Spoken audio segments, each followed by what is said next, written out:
शर्मा को आदर सहित निवेदन करूंगा कि सर आप अपने ज्ञान से हमें लाभान्वित करें। हरिओम हरिओम। नमस्कार, सभी को नमस्कार। आविर्बभूव कलशं ददर्णवाद्यः पीयूषपूर्ण ममरात्वकृते सुराणां रोग्जालजीर्ण जनताजनितः प्रशंसो धन्वन्तरि स भगवान् भविकाय भूयात्। श्री धन्वन्तरे नमः। ओम शांति, ओम शांति, ओम शांति। सर्वप्रथम मैं इस कार्यक्रम के आयोजकों को मन से दिल से धन्यवाद देता हूं। आप एक योग की मशाल जलाने चले हैं और चल चुके हैं, चले हैं नहीं चल चुके हैं। मैं नरेंद्र जी को वर्षों से जानता हूं, वो कुछ ना कुछ इतने डायनामिक हैं। और शर्मा जी को नमस्कार, सभी को नमस्कार, जो ऑर्गेनाइजिंग है कैपेसिटी में मेरा हार्दिक नमस्कार। आज योग वालों के बीच में आयुर्वेद वाला बैठा है। आयुर्वेद और योग को अलग नहीं किया जा सकता। सबसे बड़ी बात यह है कि आयुर्वेद का एक अंग ही मैं मानूंगा अष्टांग आयुर्वेद का, जिसमें योग और नेचुरोपैथी अपने आप समाहित हैं। चरक, सुश्रुत, बागवट कोई भी हो, उन्होंने एक बात बड़ी क्लियर की है कि ये इसके बिना नहीं चले। आज के मॉडर्न डॉक्टर भूल गए, आज के मॉडर्न डॉक्टर जो आयुर्वेद के भी हैं वो भी भूल गए कि हमें योगा और नेचुरोपैथी को साथ में ही लेके चलना होगा, अदरवाइज डिजायर्ड रिजल्ट नहीं मिलेगा। ये एक बड़ी क्लियर बात है। एक टीम वर्क में होती है प्रैक्टिस, जो एलोपैथी वाले हम लोगों से शायद बेटर जानते हैं। एक डॉक्टर लिखेगा, एक पैथोलॉजी वाला उसका टेस्ट करेगा, दूसरा उसका, तीसरा मेडिकल स्टोर में जाएगा। आज ऐसी एक टीम की जरूरत है आयुर्वेद में, जिसमें एक आयुर्वेद डॉक्टर होगा, एक नेचुरोपैथी एक्सपर्ट होगा, एक योगा एक्सपर्ट होगा। वो तीनों मिलके अपनी एक्सपर्टीज पेशेंट पे ट्रीटमेंट करने के लिए देंगे। ये बड़ी इंपॉर्टेंट बात। चूंकि हमारे यहाँ योगा सेंटर्स कम हैं, आज योगा की बहुत अच्छी चेतना आई है। इस शासन के आने के बाद बहुत अच्छी चेतना आई है। आदरणीय मोदी जी के प्रयासों से इंटरनेशनल डे ऑफ योगा भी सेलिब्रेट होना शुरू हुआ, लेकिन आज उसको जनमानस तो अपना चुका। मेरा मानना यह है, जिस दिन आयुर्वेद वाले एक टीम बना के प्रैक्टिस करेंगे योगा और नेचुरोपैथी के साथ, तो डेफिनेटली पेशेंट का 80% दुख दर्द वहीं ठीक हो जाएगा। बात आती है लाइफस्टाइल की। आज लाइफस्टाइल की यदि मैं बात करूं हमारी, तो सुबह से रात तक पूरी लाइफस्टाइल हम अगेंस्ट नेचर जी रहे हैं, अगेंस्ट नेचर जी रहे हैं। तो मैं अलग विषय से न भटकते हुए, मैं आप कहें तो प्रेजेंटेशन के साथ या सीधा ही बेटर होगा, सीधा ही। यदि मैं आयुर्वेद इसकी योगा की बात करूं, तो 6 अलग अलग स्कूल्स और इंडियन फिलॉसफी के स्कूल्स। क्यों? क्योंकि ये बैलेंसिंग साइंस है, दोनों एनर्जी की, निगेटिव एनर्जी और पॉजिटिव एनर्जी। योगा एक इतनी बड़ी साइंस है कि वो निगेटिव और पॉजिटिव दोनों एनर्जीज को बैलेंस करती है। योगा फॉर यूनिटी बहुत अच्छा शब्द रखा। ये यूनिटी समाज की यूनिटी नहीं, पहले हम अपने शरीर में यूनिटी लाएं। हमारे यहाँ वात पित्त कफ है, उसके ऊपर भी समदोषा समाग्निश्च सम धातु मल क्रिया, जिसके दोष सम हो, जिसके धातु सम हो, जिसके मल क्रिया सम्यक हो, समदोषा समाग्निश्च सम धातु मल क्रिया प्रसन्न आत्म इंद्रिय मना। ये जो प्रसन्न आत्म इंद्रिय मना वाला पोर्शन है, वो मेरे ख्याल से योगा ज्यादा बेटर ढंग से डील करता है। मैं सभी से रिक्वेस्ट करूंगा, काइंडली अपना माइक म्यूट रखें। मैं मॉडरेटर से भी रिक्वेस्ट करूंगा कि वो, मैं म्यूट हो गया, मैं म्यूट हो गया, लेकिन मैं एक प्रार्थना करूंगा सभी से कि लेक्चर अच्छी तरह सुनने के लिए कृपया अपने अपने माइक पे नजर डालें, और यदि माइक अनम्यूटेड है तो उसको म्यूट कर लें। कल मेरी 161st वेबिनार मैंने कंप्लीट किया सर। एक प्रार्थना है, हाथ जोड़ के रिक्वेस्ट है, नहीं तो ये धारा प्रवाह टूटता रहेगा। और मॉडरेटर जी से रिक्वेस्ट है कि वो सबको म्यूट करते चलें यदि कोई अनजाने में म्यूट है नहीं है तो मैं बात कर रहा था योगा की। तो यूनिटी की एक बड़ी अच्छी शब्द आया कि unity of body mind and soul. We are living without our mind, without our soul, because we are busy in our daily routine. Busy without business, इतना बिजी कि हम लोगों पर आधा घंटा पौना घंटा अपनी शरीर की हेल्थ केयर के लिए बचता नहीं है। लेकिन वो योगा सिखाता है कि आप अपने आप में आइए, अपने आप में आने के बाद अपनी आत्मा, मन और बॉडी तीनों को सिंक्रोनाइज कीजिए, यूनिटी लाइए तीनों में। मन अलग सोचता है, शरीर अलग सोचता है, वो आत्मा बेचारी दोनों के बीच में कंफ्यूज रहती है कि मैं शरीर की तरफ जाऊं या मन की तरफ जाऊं। योगा डिसिप्लिन लाता है, कंट्रोल, माइंड को कंट्रोल करता है।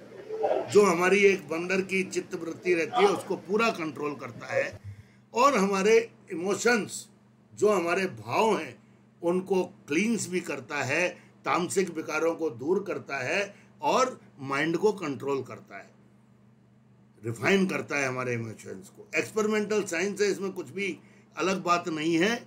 लेकिन आज बड़ा खुशी का दिन है कि हम योगा डे जो मना रहे हैं वो WHO भी एक गाइडलाइन निकाल चुका है। WHO को भी योगा का महत्व स्वीकार करना पड़ा। क्यों? क्योंकि ये ह्यूमन साइकोलॉजिकल और फिजियोलॉजिकल दोनों फंक्शनिंग को नॉर्मल करने में प्रूव हुआ है। हमारी फिजियोलॉजी, दोष धातु मल, और हमारे सत्व रज तम जो मन के विकार हैं, आदि और व्याधि का तो कंसेप्ट ही योगा में ऐसा है कि आदि से व्याधि की उत्पत्ति होती है और आदि पहले मन में होती है।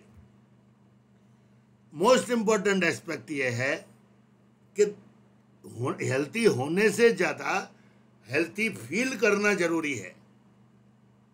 आज की दुनिया में मेरा मानना यह है, मेरी 35 साल की प्रैक्टिस है, कि कोई ना कोई कहीं ना कहीं किसी न किसी रूप में या तो दुखी है या बीमार है। इन दोनों में से कुछ भी मिल जाएगा। यदि आदमी शारीरिक रूप से स्वस्थ है तो उसे कहीं ना कहीं मानसिक दुख है। यदि आदमी मानसिक स्ट्रांग है तो हो सकता है वो कैंसर से भी लड़के जीत रहा है। तो दोनों चीजें हमने ऑब्जर्व की 30-35 साल में। योगा आजकल साइकोलॉजिस्ट से भी रिकमेंड किया जाता है और फिजिशियन से भी रिकमेंड किया जाता है। दोनों रिकमेंड करते हैं, और मुझे विश्वास है जिस दिन हर फिजिशियन योगा और नेचुरोपैथी की वैल्यू समझ जाएगा, उस दिन हमारी इंडिया से कम रोग 50% कम हो जाएंगे। मेरा पर्टिकुलरली मानना ये है। कई तरह की डिसीजेज में योगा है। क्या कॉमन नॉलेज, हम क्यों योगा करने के लिए इंटरेस्टेड रहें आज की लाइफस्टाइल में? तो सबसे पहला आदमी को आता है कि योगा करने से हम रिलैक्सेशन थोड़ा पाते हैं, शांति पाते हैं, पीस पाते हैं, थोड़ी हमारी एंजाइटी कम होती है, और अल्टीमेट रिजल्ट क्या होता है कि हम कुछ दिन, कुछ पल, कुछ क्षण, कुछ मुहूर्त कम से कम लेस स्ट्रेस और शांति में जीते हैं। ये शांति सबसे बड़ी एक अजीब सी चीज़ है जो आज की मॉडर्न लाइफस्टाइल, और कम से कम ये कोरोना की पैंडेमिक में शांति का अभाव है। ये शांति लाने वाला योगा है। आज की लाइफस्टाइल का सबसे बड़ा उद्धारक योगा है। अब क्यों योगा? बेनिफिट मैंने बहुत बताए। इसके बाद भी यदि मैं फिजियोलॉजिकल बेनिफिट की बात करूं जो आज की लाइफस्टाइल में सबसे बड़ी इंपॉर्टेंट है, एक हम जानते हैं हाथी की आयु लंबी होती है। क्यों? क्योंकि उसकी pulse rate, respiratory rate, BP, ये सब बड़ा नॉर्मल रहता है। और आज आप किसी भी पेशेंट को देख लीजिए, उसका टैकीकार्डिया बड़ी कॉमन चीज़ है, पल्स रेट 100 के आसपास रहती है। क्यों? क्योंकि आदमी हमेशा स्ट्रेस में रहता है। आज की लाइफस्टाइल की देन है ये स्ट्रेस। तो फिजियोलॉजिकल बेनिफिट योगा में क्या मैं बोलूँ, ये स्थिर करता है ऑटोनोमस नर्वस सिस्टम के इक्विलिब्रियम को, जो टेंडेंसी है पैरासिम्पैथेटिक नर्वस सिस्टम की डोमिनेंस की, वो स्ट्रेस को इंड्यूस करती है और बेनिफिट करता है योगा के उसको इक्विलिब्रियम में लाता है, जिससे आपके मन में एक शांति का एहसास होता है, और वो शांति जो इस पेंडेमिक में, इस लाइफस्टाइल में आपके लिए बहुत जरूरी है। पल्स रेट डिक्रीज होती है। पल्स रेट डिक्रीज होने से, हार्ट बीट डिक्रीज होने से कम आदमी की आयु लंबी होती है। जो पंप ज़्यादा चला के हम जल्दी नष्ट करना चाहते हैं, वो यदि शांति से अपनी रिदम में चले, अपनी गति में चले, तो दीर्घायु की प्राप्ति डेफिनेटली हो सकती है। रेस्पिरेटरी ट्रैक के साथ ब्लड प्रेशर भी डिक्रीज होता है। गैल्वेनिक स्किन रिस्पॉन्स है वो इंक्रीज होता है, माने हम अपने शरीर के प्रति सचेतन होते हैं योगा से। यदि योगा हम कर रहे हैं तो ऐसा नहीं कि हमारी बॉडी एक कोई मशीन है और हम केवल मन के जोर पर चलाए जा रहे हैं, नहीं। शरीर को ठीक रखना हमारा ही काम है, इसीलिए galvanic skin response GSR increase होता है। EEG अल्फा वेव इंक्रीज होती है, जो अच्छी है। अल्फा वेव इससे इंक्रीज होती है, वो हमारी लाइफस्टाइल के लिए बहुत ही जरूरी है। EMG यदि इलेक्ट्रोमायोग्राफिक हम बात करें तो मसल्स की जो बंदर गति है, मसल्स बार बार जो एंजाइटी और स्फुरण फील करती हैं, तो EMG इलेक्ट्रोमायोग्राफिक एक्टिविटी उसमें कम होती है, जो आज की लाइफस्टाइल डिसऑर्डर के लिए जरूरी है। हम बैठे हैं घर में, लेकिन हम घर में नहीं हैं, मजबूरी से हम घर में नहीं हैं, ये स्ट्रेस का कारण है। आज मैं ये मानता हूँ कि योगा से जब EMG कम गई, EEG कम गई, GSR कम गया, और कार्डियोवास्कुलर एफिशिएंसी जो है इन सब के कमने से और एकदम बढ़ती है, जिससे हमारा हृदय स्वस्थ होता है, हमारा ब्रेन स्वस्थ होता है, और हम चाहते हैं कि हम और कुछ उमंग के साथ ज़्यादा जिए। साइकोलॉजिकल बेनिफिट्स में आऊँ, मूड इम्प्रूव्स, सबसे बड़ी इंपॉर्टेंट नीड है इस समय पेंडेमिक की, मूड एलिवेशन। इसके लिए कई दवाइयाँ लेना पड़ती हैं, कई लोगों को नशा करना पड़ता है, तब भी वो मूड कंट्रोल में नहीं आता, मालूम नहीं पड़ता कि हम क्या करना चाहते हैं। अंधकारमय वातावरण जब मूड डेविएट हो जाए अपने से, तो mood improves and self acceptance and self actualisation that improves. Social adjustment, इसके इम्प्रूव होने से क्या होता है कि सोशल एडजस्टमेंट इंक्रीज होता है। जब हमारा मूड ठीक रहेगा, हम अपने आप को स्वीकार करेंगे, अपनी परिस्थितियों को स्वीकार करेंगे, तो डेफिनेटली हमारे परिवार में, हमारे समाज में हमारा सोशल एडजस्टमेंट एक बहुत अच्छी लेवल पे इंक्रीज होता है, जो मेरा मानना है कि इस समय के लिए बहुत जरूरी है। एंजाइटी और डिप्रेशन इमीडिएटली डिक्रीज होता है। यदि कोई रेगुलर प्रैक्टिस करे तो उसका एंजाइटी लेवल बहुत कम होता है, डिप्रेशन होगा तो मूड एलिवेशन हो जाता है। ये सब चीज़ें योगा से साइकोलॉजिकल है। यदि हम साइकोमोटर फंक्शंस की बात करें योगा की, आज की लाइफस्टाइल में कोई एक्सरसाइज नहीं हो रही, हम भी बैठे बैठे वेबिनार कर रहे हैं, एक योगा ही उद्धारक है।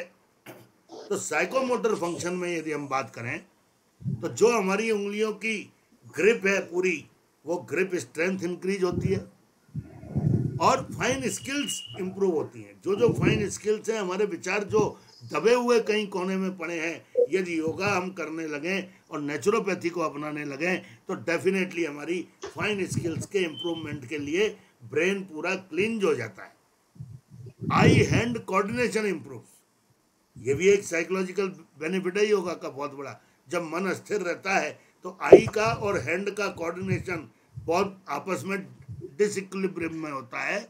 यदि हमारा मन स्थिर रहे, मन शांत रहे, तो आई और हैंड कोऑर्डिनेशन इंप्रूव हो जाता है।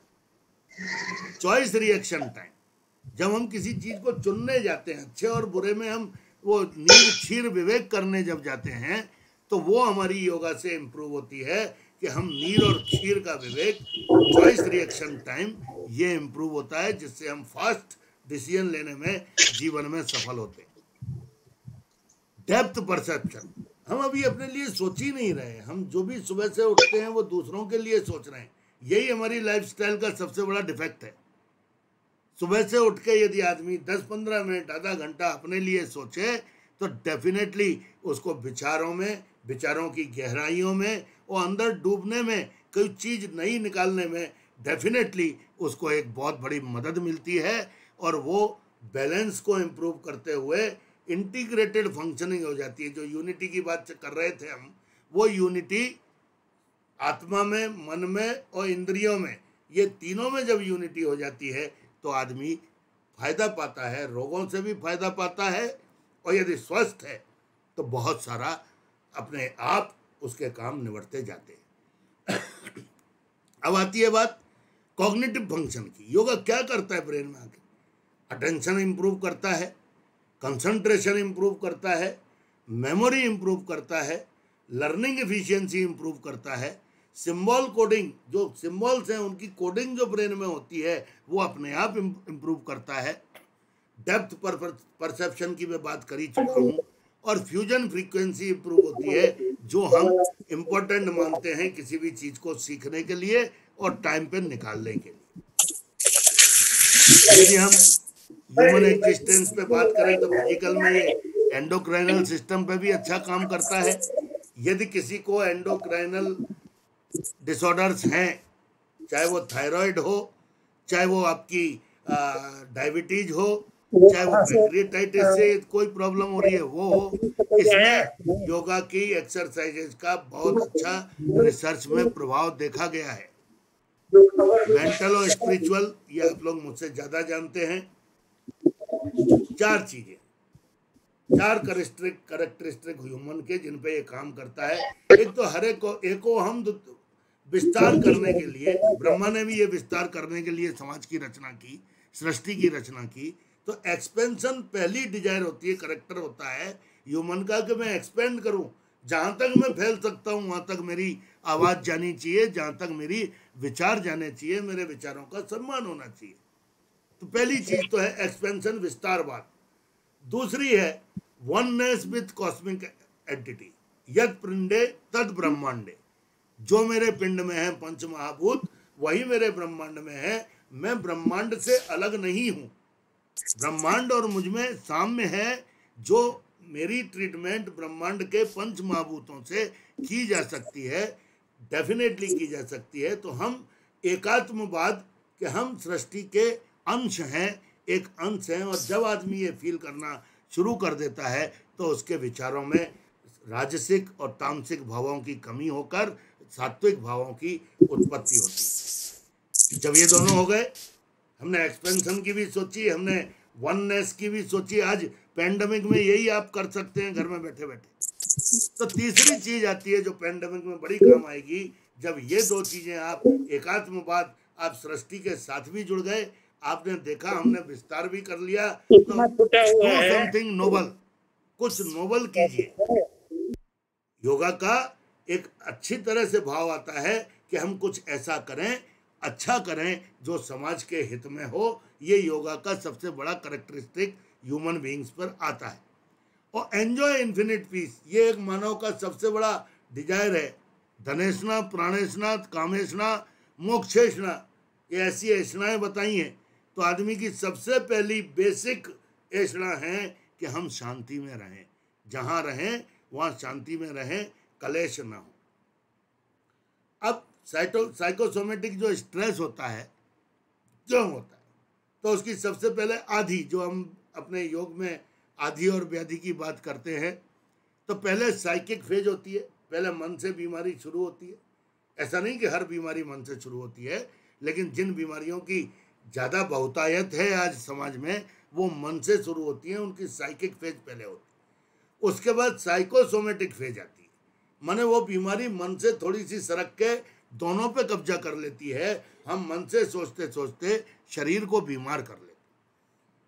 एक स्टेज ऐसी आती है कि जब वो बीमारी अपने शरीर में घर कर जाती है पूरी तरह से, तब हम मन से स्ट्रांग होना चाहते हैं। माने साइकिक फेज जो थी वो उसकी ओवरकम हो गई और वो रोग ने अपने पूरे शरीर में अंग जमा लिया, स्थान संश्रय कर लिया। ये एक बड़ी इंपॉर्टेंट बात। और जब ऐसी हुई, मालूम पड़ा कि शरीर में हुई, तो आयुर्वेद के हिसाब से, संप्राप्ति के हिसाब से, जहाँ भी वो रोग का कारण रुक जाता है तो उस ऑर्गन में वो तकलीफ होती है। आम बात, रूमेटॉइड आर्थराइटिस, क्यों एक घुटने में ही दर्द होता है, क्यों दूसरे घुटने में दर्द नहीं होता। इसका बड़ा सिंपल सा एक्सप्लेनेशन आयुर्वेद में है कि जहां व्याधि का कारण, जहां वो वात दोष स्थान संश्रय करेगा, रोग की उत्पत्ति वही होगी। तो ऑर्गेनिक फेज आती है चौथी।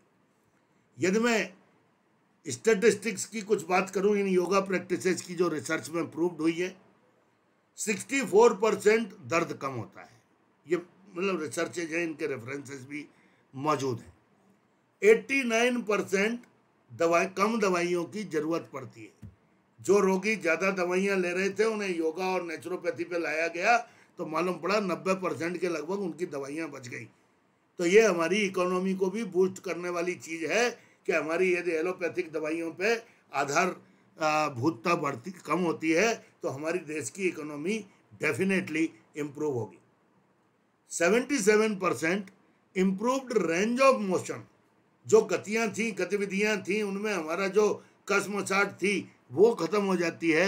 लगभग 80%, 70% माने 80%। Improved balance, concentration and focus, ये तीनों चीज़ें बड़ी बात थी, ये भी आपके 78% में ऑब्जर्व किया गया। अब मैं गाइडलाइन योगा की उसमें नहीं जाता हूँ, फिर भी सावधानी बहुत ज़रूरी है। योगा करते हुए भी डॉक्टरों के हिसाब से भी सावधानी जरूरी है। नेवर एवर ओवरडू, कोई चीज़ ज़्यादा नहीं करनी चाहिए। अपनी बल, काल, देश, सबकी स्थिति का, मौसम, इनकी स्थिति का अंदाजा करते हुए हमको जो भी एक्सरसाइज करनी है वो अर्ध बल से करनी चाहिए, पूरे बल से नहीं कि हम पूरे एग्जॉस्ट होकर बिस्तर पे पड़ जाएं। Emphasis on proper relaxation, relaxation की भी एक सुटेबिलिटी है। हम किस अंग में रिलैक्सेशन चाहते हैं, किस हम शरीर के कौन से भाग में हमको तकलीफ है, उसके हिसाब से हमको पूरा का पूरा कंसंट्रेशन हमारे प्रॉपर रिलैक्सेशन में रखना चाहिए।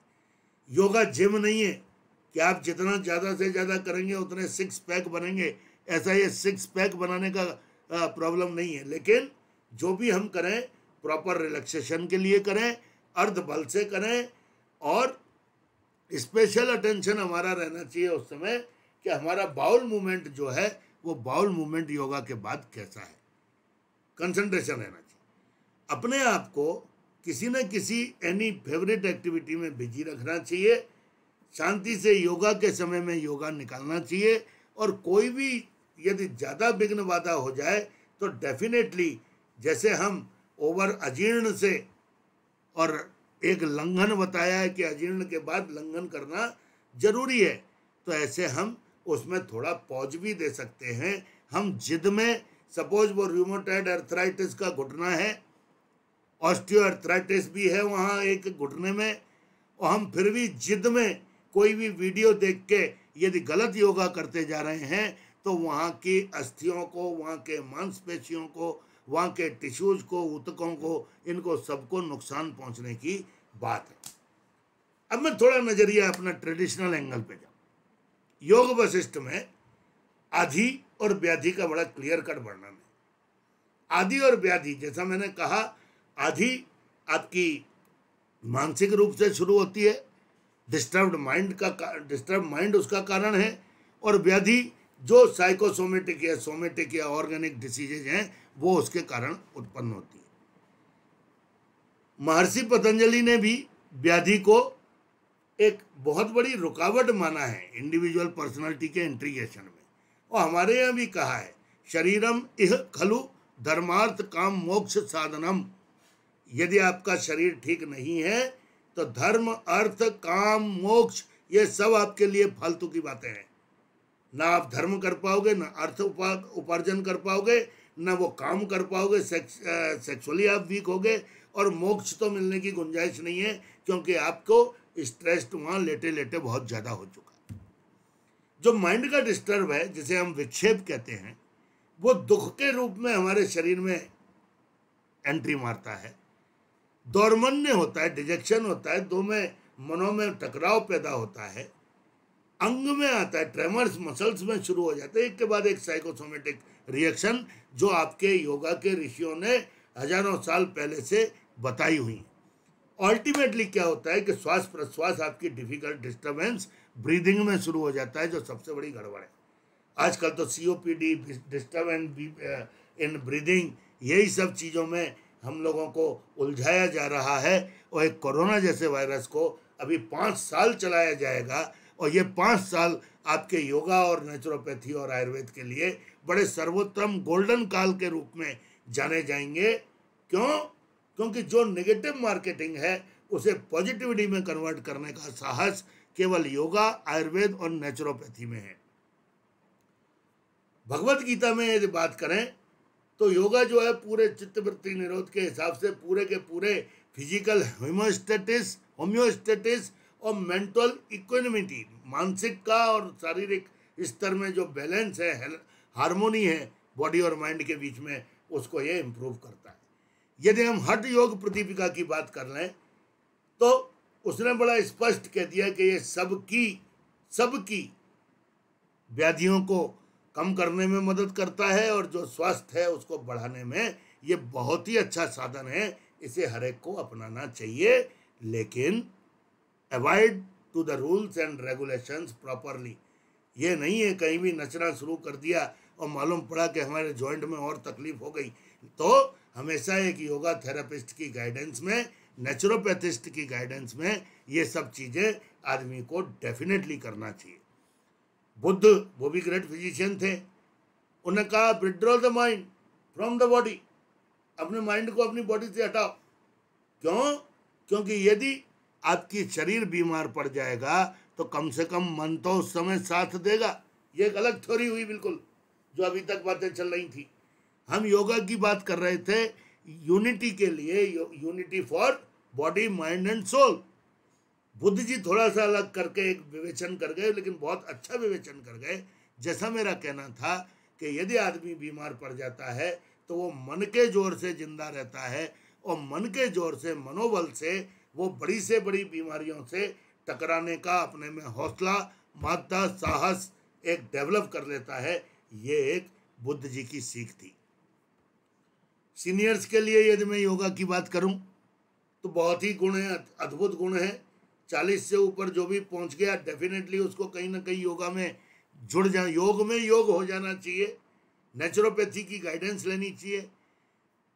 प्रिवेंटिव भी है, प्रमोटिव भी है, क्यूरेटिव भी है। हेल्थ, हैप्पीनेस और हार्मोनी देती है। स्ट्रेंथ, स्टेमिना और स्टेबिलिटी बढ़ाती है। ये सब रिसर्च प्रूफ बातें कह रहा हूँ मैं। कई मैंने जो हेल्थ चैलेंजेज हैं, COPD टाइप के, रेस्पिरेटरी प्रॉब्लम टाइप के, जॉइंट्स के, मूवमेंट के, वो सब रोगों को ये रिड्यूस करता है। एजिंग प्रोसेस जो है उसको कम करता है और आपको दीर्घायु होने का एक मौका देता है। सेफ है यदि वो रूल्स और रेगुलेशन में किया जाए तो। Helps endure even if doesn't cure, यदि क्योर भी नहीं कर पाए तो कोई ना कोई तो हेल्प करता ही है। शोल्डर रिएक्शंस बताई हैं, जो मूवमेंट के लिए बताई। ताड़ासन, ताड़ासन में डेफिनेटली हमने देखा कि पूरी शरीर की स्ट्रेचिंग हो जाती है, जो आज के उसमें ज़रूरी है। अर्धकटी चक्रासन, ये स्पाइन की इलेक्ट्रिसिटी बढ़ाता है, जो हमारी कमर में दर्द होता है उसकी भी। अब इसमें आप लोग मुझसे ज़्यादा मास्टर हैं, मैं रिसर्चेज की बात कर रहा हूँ, और इसमें भी अर्धकटी चक्रासन में कम से कम 76% लोगों को फायदा हुआ है, ऐसी भी रिसर्चेज मौजूद हैं। कटी चक्रासन, वेस्ट रोटेटिंग, जो भी कमर को इधर से उधर मूवमेंट हम करते हैं उसमें टोन्स वेस्ट, कमर को, हिप्स को और बैक को ये टोनिंग देती है, इंड्यूस करती है ये फीलिंग ऑफ लाइटनेस को, और फिजिकल और मेंटल टेंशन को हटाती है। अर्धबद्ध कोणासन, हाफ बटरफ्लाई, ये यदि हिप पे किसी का वजन ज़्यादा है, बैठे बैठे बढ़ गया है, नी जॉइंट पे थोड़ा दर्द रहता है, तो डेफिनेटली अर्धबद्ध कोणासन फायदा करता है। बद्ध कोणासन भी फायदा करता है। बटरफ्लाई डेफिनेटली ये जांघों की मसल्स से और दूर करता है। ये मैंने जैसा बोला, लेकिन ये भी आप लोगों की अंडर गाइडेंस में होना चाहिए, अंडर गाइडेंस में होना चाहिए ये सब चीज़ें। अब बात करूँ मैं व्याघ्र प्राणायाम। व्याघ्र प्राणायाम भी एक बहुत अच्छा बताया है। स्ट्रेस रिड्यूसिंग कई टेक्निक्स मौजूद हैं जो डेफिनेटली हम लोगों को फायदा देती हैं। अब सबसे बड़ी बात रह गई कि ये दवा में बंद शीशी और वीडियो में उपस्थित योगा किसी के काम का नहीं। बिल्कुल सीधी बात है, यदि दवा आयुर्वेद की हो, एलोपैथी की हो, होम्योपैथी की हो, डॉक्टर ने लिख दी, मरीज ले आया और लेके सिराने की तरफ रख के सो गया, ऐसा कोई काम का नहीं। रोज योगा के यदि हम वीडियो भी देखें और वीडियो देख के लेटे रह जाएं तो भी योगा किसी काम का नहीं है। ये कोई भी साइंस काम की नहीं। मैं बात करता हूँ आज के सबसे बड़े उसकी रोग की, जो कि स्ट्रेस और डिप्रेशन है। उसमें सबसे बड़ा यदि किसी को फायदा देखा गया है तो वो डेफिनेटली मेडिटेशन से देखा गया है। मेडिटेशन एक रिलैक्सिंग प्रोसेस है, बहुत बड़ी रिलैक्सिंग प्रोसेस है, और वो अपने सातों चक्रों के लिए पूरे की पूरी दमदार चीज है। शवासन, इसके विषय में जरूर कहना चाहूँगा। आज की लाइफस्टाइल में हम लोग सुबह हड़बड़ाते हुए उठते हैं। हड़बड़ाते हुए उठना स्वास्थ्य के लिए सबसे बड़ा गंभीर रोग के लिए, हार्ट के लिए, पल्स रेट के लिए, लंग्स के लिए खतरे का कारण है। मैं सभी से रिक्वेस्ट करूंगा, आप लोग योगा एक्सपर्ट हैं, मैं ज़्यादा आप लोगों के सामने सूर्य को दिया नहीं दिखाना चाहता, फिर भी ये जरूर मेरे एक्सपीरियंसेस में आया है कि यदि आप उठने के बाद 5 से 10 मिनट शवासन और स्ट्रेस और रिलैक्स की प्रैक्टिस करें, वहीं बिस्तर पर लेटे लेटे, जो इम्पोर्टेंट काम होगा 5 से 10 मिनट बाद होगा। जब हम धरती के चरण छुएंगे वो भी, उसके भी पहले शव आसन करने की हम प्रैक्टिस करेंगे, और उसी समय शांति से शव आसन में सब कुछ भूल के एक माथे को रिफ्रेश कर लेंगे, जैसे हमारे कंप्यूटर का रिफ्रेश बटन हम लोग जलाते हैं। बड़ी सिंपल सी बात है। आजकल चेयर योगा भी आ गया, आपने देखा। जो लोग घुटनों के दर्द की वजह से या कैसे भी आते हैं, वो भी चेयर योगा भी है उन लोगों के लिए। ऐसा नहीं है कि वो लोग योगा से बात दे दिए जाए, तो चेयर योगा उन लोगों के लिए बड़ा इम्पोर्टेंट साबित होता है, जो कहीं ना कहीं उसमें भी ब्रेथ बॉडी अवेयरनेस, वही प्राणायाम, वही सांसों पे ध्यान रखना। सांसें हमारी हैं, ये हमारे प्राण हैं, ये इम्पोर्टेंट हैं, और ये कहाँ जा रही है और कहाँ आ रही है, ये सूर्य नाड़ी की सांस है या चंद्र नाड़ी की सांस है, ये सब कुछ आपको अपने कंसंट्रेशन में लाने वाला केवल योगा ही है। तो चेयर योगा के बारे में मैं आप लोगों को क्या बताऊं, लेकिन ये स्ट्रेच, रिलैक्स, रोटेशन, ये सब कुछ घटनाएं, चाहे वो सीटेड स्पाइन ट्विस्ट क्यों ना हो, कमर को मटकाने का आदमी को कहीं ना कहीं करना चाहिए। इतनी सारी बातें हो गई। 3 चीज़ें अपने एक्सपीरियंस से बताना चाहता हूँ। मैं नहीं जानता कि ये चीज़ें आप लोग प्रैक्टिस करवा रहे हैं कि नहीं। आज के इस पैंडेमिक के निगेटिविटी में सबसे बड़ा योगा मैं मान रहा हूँ त्राटक योग। त्राटक योग आई पावर इंक्रीज करे, आपकी शांति बढ़ाए, आपका पूरा एंजाइटी दूर करे, आपकी मनोबल बढ़ाए, आपकी मेमोरी बढ़ाए, धृति, स्मृति। करना क्या है, केवल अपनी लाइफस्टाइल में वो पॉसिबल है। उसके लिए कोई ग्रीन स्क्रीन नहीं लानी है, कैमरा नहीं लाना है, कुछ नहीं लाना है। जब भी आप पूजा करते हैं, हर घर में पूजा होती है, ईश्वर को माने, वाहेगुरु को माने, अल्लाह को माने, पूजा हर घर में होती है। कम से कम उस समय अपने आई लेवल पे एक कैंडल, मोमबत्ती, दिया, जो भी आप नीचे जमीन पे रख के जलाते हैं, मेरी प्रार्थना ये है उसे आई लेवल पे रखने की व्यवस्था करें। आई लेवल पे रखते हुए उस त्राटक योगा की लॉ को देखते हुए आप जो इष्ट का मंत्र पढ़ना चाहते हैं, आप बाकायदा उसी का रिसाइटेशन करें। मैं कोई धार्मिक अंधविश्वास की बात नहीं कर रहा हूँ। यदि कोई नास्तिक है तो वो नास्तिक अपने गोल्डन फ्यूचर के बारे में उस समय सोचता हुआ त्राटक कर सकता है। कम से कम 7 से 8 बार आंखों को झपकने की सीमा तक वहाँ मोमबत्ती की लहराती हुई लौ को देखें। डेफिनेटली आपकी एंजाइटी, डिप्रेशन, इन सब में बहुत फायदा होगा, डेफिनेटली। अब बात है कि नॉर्थ और साउथ दोनों पोल आजकल पेंडेमिक में घर में हैं। न किसी ने पत्नी ने सोचा था कि कभी हमारे पतिदेव इतने दिन घर में रहेंगे। और न कभी पतिदेव ने सोचा था कि मैं इतने कामों में बिजी रहता हूं, मैं पूरे दिन घर में बंद हो जाऊंगा। ये सबसे बड़ा एक आज की डेट में कारण है जो एंजाइटी को बढ़ा रहा है, पति पत्नी के वैमनस्य को बढ़ा रहा है, और साथ ही साथ ये रिपोर्टेड है कि तलाक के केसेस को बढ़ा रहा है। ये भी एक बड़ी इंपॉर्टेंट बात है। यहाँ आपका ध्यान, प्राणायाम, आपका त्राटक योग, और एक छोटी सी मैं तो अपनी सलाह बोलता हूँ पहले कहते थे ये आदमी गुस्से में मुट्ठियां भींच रहा है, हिंदी में ये कहावत थी, गुस्से से मुट्ठी भींचना। अरे उसका साइंटिफिक रीजन है एक्यूप्रेशर जैसा, कि वो मुट्ठी भींचना, जो आपकी उंगलियां आपकी हथेली के पल्सेटिंग पॉइंट्स को दबाती हैं, वो आपकी एंजाइटी को इमीडिएटली कम करता है। यदि कभी पत्नी पे, बच्चों पे गुस्सा अनवांटेडली ज्यादा आ जाए, एक बार करके देखिए। ये करने की चीज है, सुनने की भी नहीं, देखने की भी नहीं। आप उस समय गुस्से में अपनी मुट्ठियां भींच लीजिए, सांसों पे अपना ध्यान दीजिए, और आंखें बंद करके केवल 1 मिनट अपनी नेत्रों के बीच में एक ज्योति को देखने की चेष्टा कीजिए। आप देखेंगे 1 से 1.5 मिनट में आप कितने भी पीक पे हों गुस्से के, वो आपका गुस्सा इमीडिएटली, इंस्टेंटली, इनो की तरह बोल दीजिए, अमृत धारा की तरह बोल दीजिए, गुस्सा कम जाएगा।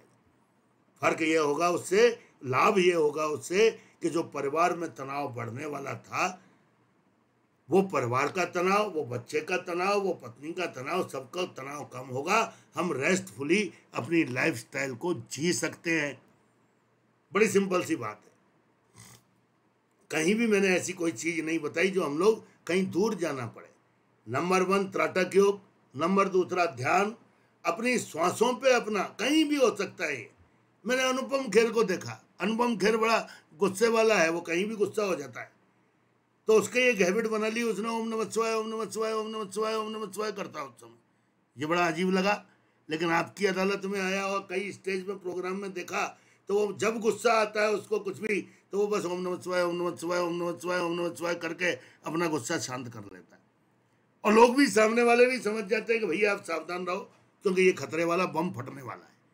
ये चीज़ें हमें अपने परिवार में भी अपनानी चाहिए।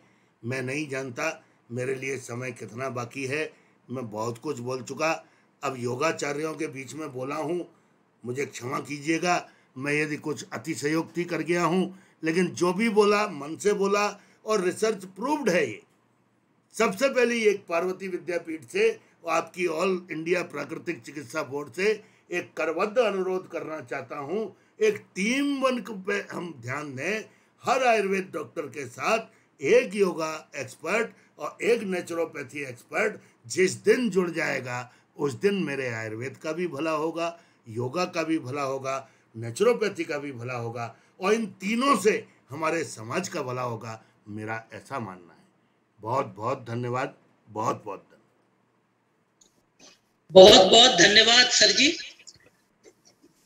आपका बहुत बहुत, कि आपने रिसर्च ओरिएंटेड बेस करके किया, और हम लोग को बहुत सी चीजें, नई चीजें जानकारी दी, बहुत सी नई चीजें हमें पता भी चली कि जो हम लोग शायद पहले उतने